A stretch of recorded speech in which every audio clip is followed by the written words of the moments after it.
کسی نوجوان حضرت بایزید بستامی علیہ رحمہ سے سوال کیا کہ بایزید زہد کیا ہے، زاہد کسے کہتے ہیں؟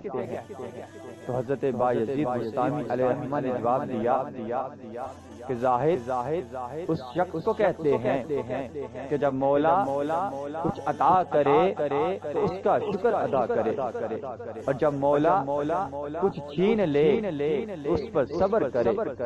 اس نوجوان نے کہا کہ بایزید یہ کام تو ہمارے شہر کے کتے بھی کرتے ہیں، جب ان کا مالک ان کو کچھ دیتا ہے تو وہ چپ کر کے کھا لیتے ہیں، اور جب ان کا مالک انہیں کچھ نہیں دیتا تو اپنے مالک کے در پر صبر اور شکر کا دامن تھام کر پڑے رہتے ہیں۔ یہ کام تو ہمارے شہر کے کتے بھی کرتے ہیں، زاہد کا یہ کام تو نہیں۔